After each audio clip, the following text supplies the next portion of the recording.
ভারত অধিকৃত জম্মু কাশ্মীরে একটি প্রাণঘাতী হামলার পর কোনো প্রমাণ ছাড়াই ভারত পাকিস্তানকে দায়ী করে, যা এই দুই চিরপ্রতিদ্বন্দ্বীর মধ্যে নতুন করে সংঘাতের জন্ম দেয়। এই উত্তেজনার জেরে ভারত ৬৫ বছর পুরনো সিন্ধু পানি চুক্তি স্থগিত করে, বাণিজ্য বন্ধ করে এবং সীমান্তে উত্তেজনা বাড়ায়। এর প্রতিক্রিয়ায় পাকিস্তানও বসে থাকেনি। তারাও বাণিজ্য বন্ধ এবং ভারতীয় উড়োজাহাজের জন্য আকাশপথ বন্ধ করে দেয়। এরপরই শুরু হয় পাল্টাপাল্টি বিমান হামলা এবং ক্ষেপণাস্ত্র হামলা। ফলে দুই দেশেরই অনেক মানুষ প্রাণ হারান। এতে পরিস্থিতি আরও খারাপ হয়। ভারত পাকিস্তানের বিমান ঘাঁটিতে হামলা চালালে পাকিস্তান অপারেশন বুনিয়ানুন মারসুস চালায়। শুরু হয় পাল্টাপাল্টি হামলা।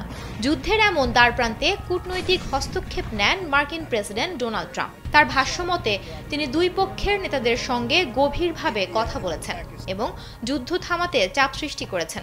অবশেষে গেল ১০ মে উভয় দেশ যুদ্ধবিরতি ঘোষণা করে। তবে যুদ্ধ থেমে গেলেও কূটনৈতিক বাকযুদ্ধ অব্যাহত রয়েই গেছে। গেল বৃহস্পতিবার হোয়াইট হাউসে জার্মান চ্যান্সেলরের সঙ্গে এক দ্বিপাক্ষীয় বৈঠক করেন ট্রাম্প। আনুষ্ঠানিক এই বৈঠকে দ্বিপাক্ষীয় ও বৈশ্বিক নানা ইস্যুর পাশাপাশি আলোচনায় উঠে আসে ভারত পাকিস্তান উত্তেজনার সাম্প্রতিক পরিস্থিতিও। সেখানেই ডোনাল্ড ট্রাম্প ভারতের সঙ্গে চরম উত্তেজনার সময় দৃঢ় নেতৃত্ব প্রদর্শনের জন্য পাকিস্তানের প্রশংসা করেন। এ সময় তিনি বলেন, পাকিস্তানের নেতৃত্ব খুবই শক্তিশালী। এ নিয়ে একটি প্রতিবেদন প্রকাশ করে এক্সপ্রেস ট্রিবিউন।